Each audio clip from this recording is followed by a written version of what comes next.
So by the time this episode airs, it'll be the day after Christmas. It'll be the last episode for the year. Hope you have all been enjoying a little bit of downtime. I will have, by the time this airs, just been away for a few days with my family and pretty much just ignoring the world exists for a few days and trying to get a little bit of R&R in. So, but I always do a special episode to air for the last episode of the year. And so I couldn't miss this one just because I was going to have a few days away. Now, so I was reflecting on the year that's been and all of the podcast episodes that I have recorded. It's been a pretty great year, I feel, at least enjoyable from my perspective. But my favorite podcast episode that I recorded this year was number 227, which was called How to Calculate Your ROI on Learning to Grow Your Business. So how can you work out what your return on investment on your learning is in terms of the impact it has to grow your business? And I'll link to that one in the podcast show notes if you haven't listened to it and you want to go back to it. But at the time, I was inspired to record it based on some experiences I was having at the time with some clients and also with my kids. But in truth, it's also because I realized something about myself. I realize that if I'm not learning something new, I very quickly get bored and start to feel like I'm not progressing. And I'm definitely like that in business. I'm pretty sure I'm like that outside of business as well. Probably could ask hubby, he'd tell me. But I feel pretty certain that, when we don't learn new things or don't learn new skills, or learn, new information about what's changing around us, then we do end up going backwards because the world around us is constantly changing. And certainly things have changed rapidly this year. And so we need to change how we operate just to keep pace, let alone trying to move forwards. So this year I've invested in learning from two different coaches for myself. I continue to work with my wonderful high performance coach, Ben Elliott, but I've also worked with another coach to help me with developing systems and processes and team building and all kinds of operational stuff to help facilitate scaling. But aside from that, I also invested in education and upskilling for my team because, education it's obviously a personal value for me, but it's also a value that I try and instill into our team and our company and the way that we share information with all of you guys and with clients. And of course, I read lots of books. And of course, this brings me to my typical theme for the last episode of the year. So, given this is my post-Christmas podcast episode, my final episode for the year, and the one where I do usually share my holiday reading inspo list with you, I thought I would share the key learnings that I took from my top 5 business-related books that I read this year. They actually weren't all what you would, classify business books. A couple of them were. Oh, well, one was a biography. One was uh, actually two were biographies and one was a memoir. But anyway, we'll get to it.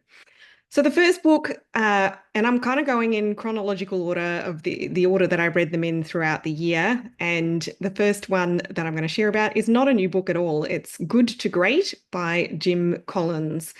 And I'm kind of surprised I hadn't read this one, in the past. It's been on my radar for a long time, and I've read other things by this author, and I've heard many very intelligent, successful people talk about their insights from this specific book, and I just had never gotten around to it. But in actual fact, it's a really enjoyable book to read.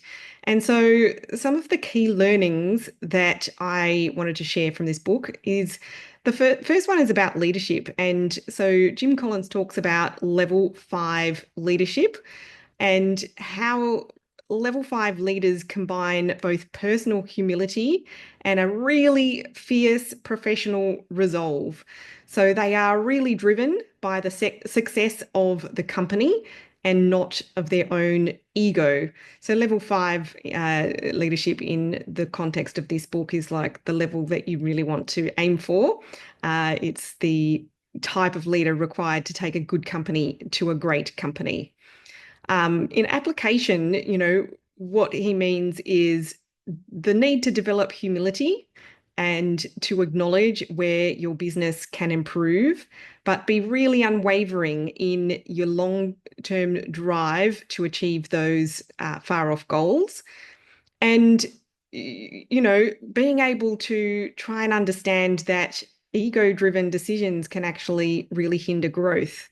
In fact, he shares scenarios in the book where there might have been some leaders who were extremely successful during their tenure, but they actually didn't set up the company to be successful long term because the success of the company was so wound up in the driving force of that individual.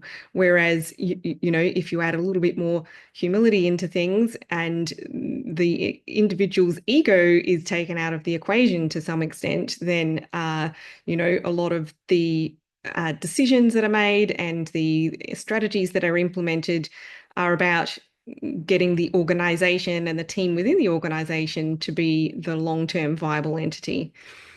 The second thing that key learning from this particular book that I really, really loved, he calls the hedgehog concept. And this is where this can be, I think, super helpful for a lot of founders who are when you start your business as a, founder, maybe solo founder, solo entrepreneur. And, in the beginning, you do have to kind of do everything. And it can be really overwhelming. And it can also be really hard because a lot of the things that you're required to do when you're wearing all the hats in a business is they're not necessarily things you're great at doing. They're not your personal skill set necessarily. Um, and but also, I do think that a lot of people start businesses without necessarily thinking through what the business is, how is that business going to stand on its own 2 feet? What is going to distinguish the business and give it a unique kind of point of difference from other offerings on the market? And so this hedgehog concept is about discovering the intersection of what you're really passionate about, what you can be really the best at, and then also what drives your business's economic engine. So in what way are you going to be able to make a profit in your business? And, it can be all well and good to think, about something you're super passionate about and what you can be the best at, either individually or as a business. But if it doesn't make money for the business, then it's not going to survive as a commercial, or, viable operation. So essentially, we all need to find our own hedgehog concept and be able to try and simplify our efforts, try and focus, without allowing distractions to take us off course, and really just, hone in on the strategies that align with those core strengths.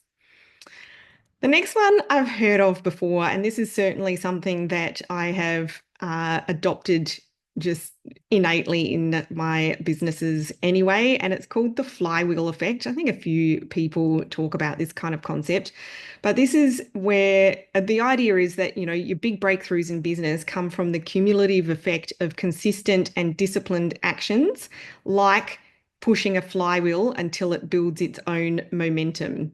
And, it can be really hard to keep, doing that pushing in the very, very early days when it feels like you're actually not making much progress.